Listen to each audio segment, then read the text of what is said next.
මේ තමයි 10 වෙනි වංගුව. මොකද අපි මාතර පැත්තෙන් රත්නපුර පැත්තට තමයි එන්නේ. ඒ කියන්නේ දෙනියායෙන් රක්වාන පැත්තට තමයි එන්නේ. එතකොට වංගු 10 බහින තමයි තියෙන්නේ. මුලින්ම හම්බ වෙන්නේ 10 වෙනි වංගුව. මේ තියෙන්නේ 10 වෙනි වංගුව. හරි ලස්සනට හදලා තියෙනවා. පාර මේ මෑතකේ තමයි ලොකු කරේ. දැන් ලස්සනට පාර තියෙනවා. දැන් අපි 9 වෙනි වංගුව තමයි යන්න තියෙන්නේ. ඒ කියන්නේ දැන් අපිට වංගු 10ම බහින්න තමයි තියෙන්නේ. අපිට ගිහිල්ලා බලමු. ලස්සන පාර දෙපැත්තෙම තියෙන ෆයිනස් කැලේ. මිනිස්සු සාමාන්‍ය අඩුයි පාරේ මොකද කඩ හැම නැහැ කැලේ තියෙන්නේ. හරිම ලස්සනයි නිදහස්. අපි පොඩ්ඩක් ගිහිල්ලා බලමු පල්ලෙහාට. සාමාන්‍ය ඉතින් වංගු 10 කිව්වට වංගු 50ක් 60ක් වගේ තියෙනවා. අර ප්‍රධාන ලොකු වංගු ටික තමයි වංගු 10 විදිහට සලකන්නේ. එහෙම නැත්නම් ලොකු වංගු තියෙන පාරක් ලස්සනයි. දිගටම තියෙන ෆයිනස්.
මේ තමයි 9 වෙනි වංගුව. ඒ කියන්නේ උඩහ පැත්තෙන් අපි යටට එනවා නම් දෙවෙනි වංගුව. යටින් ඉඳන් උඩට යනවා නම් 9 වෙනි වංගුව. සාමාන්‍යයෙන් මේකත් ලස්සනට හදලා තිනවා ගලෙන්. කියන්නේ තනි කළු ගලෙන් 9 වෙනි වංගුව කියලා කොටලා ලස්සනට හදලා තියෙනවා. මෙතන ඉඩ තියෙනවා සාමාන්‍ය වාහනයක් එහෙම නවත්තලා ටිකක් වෙලා ඉඳලා හැම යන්න පුළුවන්. අපි පොඩ්ඩක් තව ටිකක් පල්ලෙහාට ගිහින් බලමු. දිගටම තියෙන්නේ මං කිව්වා වගේ ෆයිනස් කැලේ තමයි.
එතකොට ඔය ඉස්සරහින් තියෙන්නේ 8 වෙනි වංගුව. ඒක තියෙන වංග අත පැත්තට. කියන්නේ සාමාන්‍ය පහළ ඉඳන් එනවනම් උඩහට 8 වෙනි වංගුව, උඩ ඉඳන් එනවනම් 3 වෙනි වංගුව.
මෙතන ඉස්සරහා තියෙනවා ආරණ්‍ය සේනාසනය සිංහරාජ්‍ය වනාන්තරයේ කෙළවරක් මේ.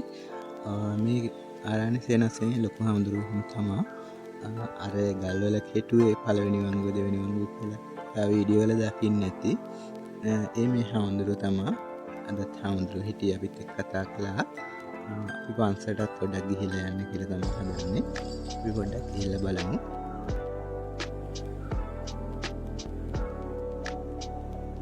මෙතන පන්සලේ තව ගොඩක් වැඩ තියෙනවා. හාමුදුරුවෝත් ඉන්නවා. මෙතන උඩ හදලා තියෙන පරායින ලස්සන බුදු පිළිමයක්. අපි එතෙන්ට මුලින්ම ගිහිල්ලා බලමු. හරි ලස්සනයි. මෙතෙන්ට සමනයට පේන විදිහ හරි ලස්සනයි. කියන්නේ උඩට ගියාම පාර හරි ලස්සනට බලන්න පුළුවන්. අපි පොඩ්ඩක් ගිහිල්ලා බලමු. මේක ළඟ තමයි හදලා තියෙන්නේ. ගොඩක්ම ලස්සනයි.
පන්සලේ අපිට උඩට යන්න පුළුවන් මේ ආරණ්‍ය සේනාසනේ. එතකොට තියෙන උඩට ගියාම ලස්සන කුටි තියෙනවා. ඒ කුටි වලට නම් කියන්නේ කුටි තියෙන ටිකක් කැලේට වෙන්නේ ස්වාමීන් වහන්සේලා භාවනා කරනවා. ඒවට යන්න දෙන්නේ නැහැ. මෙතන මේ පාලමක් එහෙම තියෙනවා. ඒ කියන්නේ ඇද්දෙන පාලමක්, කේබල් පාලමක්. ඒක ගිහින් බලන්න පුළුවන්. එතනින් ගියාම එහා පැත්තේ තියෙන ලස්සන view point එක. ලස්සනට හදලා තියෙනවා. අපි පොඩ්ඩක් ඒකටත් ගිහිල්ලා බලමු. මේ පාලම ලස්සනයි. ඒ කියන්නේ දෙපැත්තට හෙලවෙනවා. අපි යනකොට පාලම හෙලවෙනවා. එතන එහා පැත්තේම ගොඩක්ම ලස්සන view point එකක්. එතෙන්ට අපි ගිහින් බලමු. ගොඩක්ම වටේ ලස්සනට පේනවා.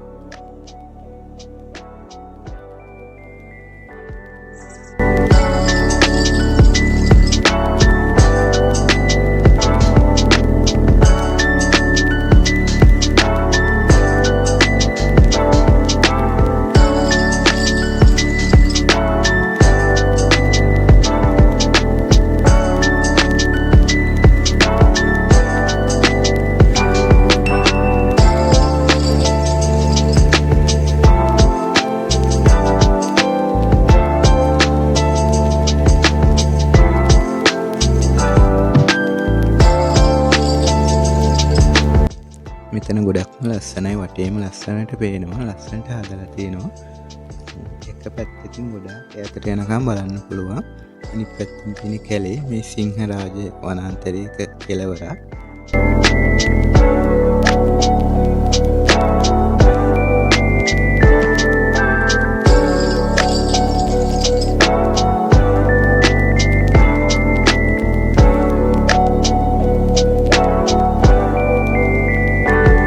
පන්සල තියෙන 7 වෙනි වංගුව ගාව.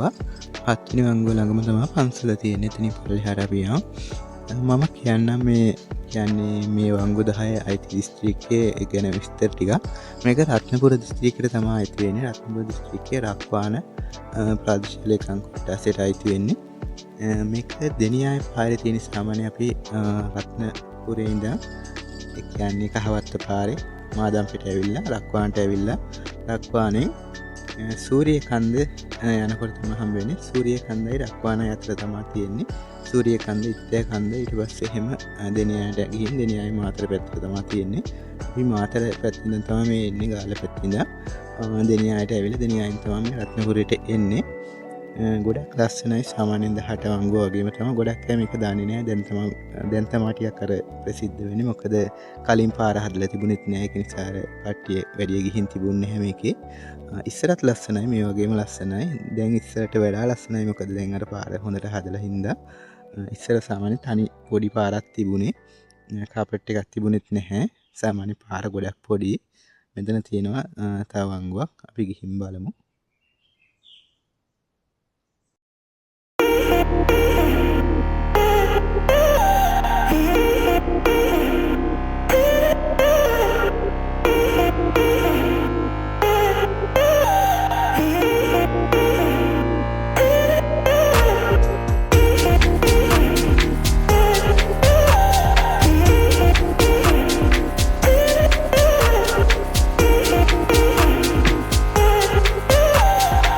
එතකොට මේ තියෙන්නේ 6 වෙනි වංගුව.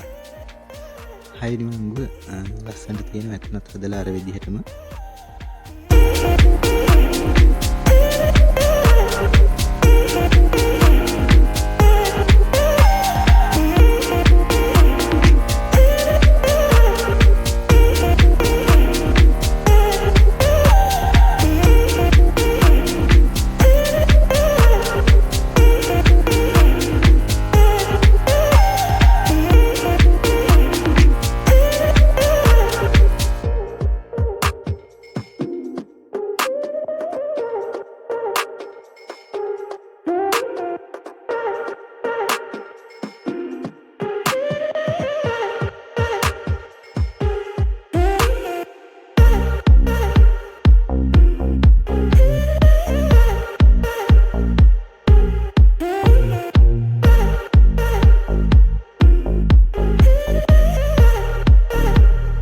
එතකොට මේ ඉන්නේ අපි 5 වෙනි වංගුව ගාව.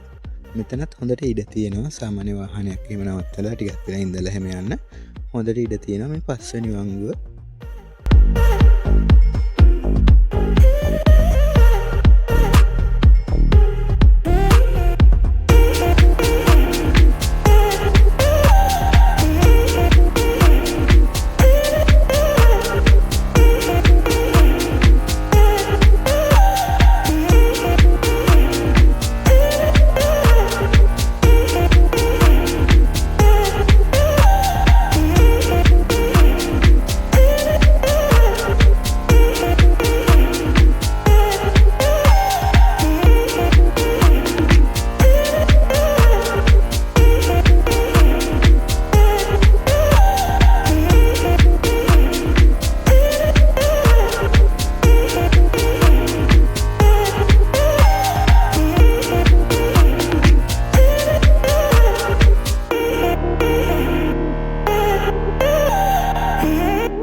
ගොඩක්ම ලස්සනයි. මෙතන උඩ මම හිතන්නේ අර නායයන් පොඩක් අවදානම් වගේ තියෙන හින්දා එතන හදනවා නායයන් නැති වෙන්න. මේ 4 වෙනි වංගුව එතන මේ වෙලාවෙත් වැඩ කට්ටිය. එතකොට මෙතන යට තියෙන ලස්සන view point එකක්. මෙතන යටින් ලස්සන view point එකක් තියෙනවා. ඔයාලට නැවතිලා බලලා යන්න පුළුවන්. ගොඩාක්ම ලස්සනට පහළ පැත්ත බලන්න පුළුවන්. පාරින් පල්ලේ මෙතන view point එකක් තියෙනවා.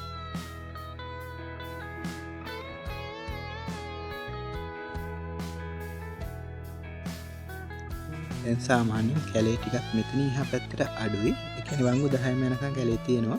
මෙතනින් දකුණු පැත්තට තියෙන තේවත්ත. මොකද යට තියෙන තේවත්ත ලොකු තේවත්ත රක්වානවත්ත මාදම්පේ තේවත්ත කියලා කියනවා. රක්වානි තමයි ඒ වත්ත තියෙන්නේ. කියන්නේ වංගු 10 තියෙන කැලේ තියෙන අර සාමාන්‍ය view point එකක් තිබුණා. එතන ඉහා පැත්තේ තේවත්ත තියෙනවා.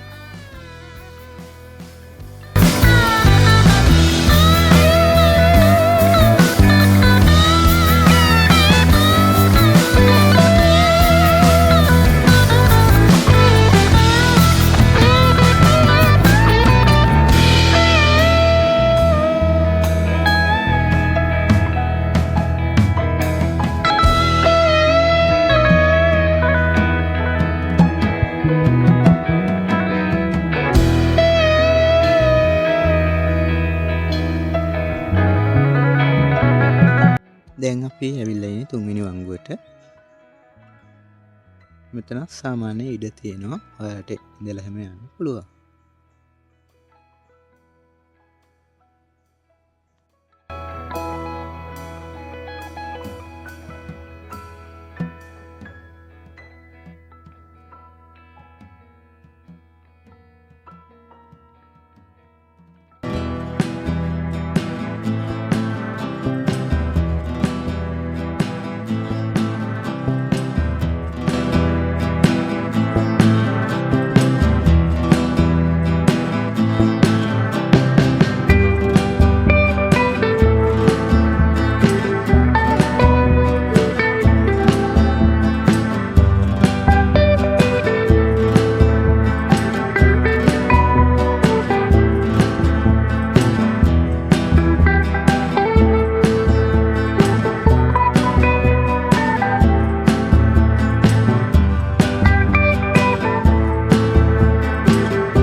එතකොට මෙතනින් තියෙන දෙවනි වංගුව තව එක වංගුවයි තියෙන්නේ. එතකොට වංගු 10 පාර ඉවරයි. මේ දෙවනි වංගුව අපි පළවෙනි වංගුවත් ගිහින් බලමු. දෙවනි වංගුව තියෙන තැනත් හරි ලස්සනයි.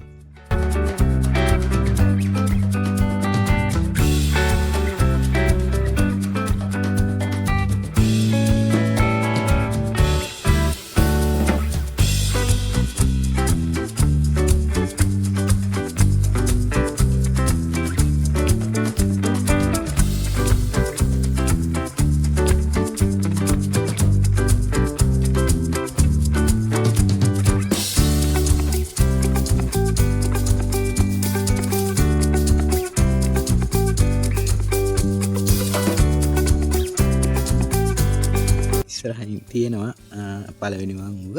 එහෙනම් අපි වීඩියෝ එක අවසන් කරනවා. ඔයාලට ගොඩක් ස්තුතියි වීඩියෝ එක බැලුවට. ඔයාලත් යන්න. හරිම ලස්සනයි. ගොඩක්ම ලස්සනයි. සාමාන්‍ය 18 වංගුව වගේම තමයි ඊටත් වඩා ලස්සනයි.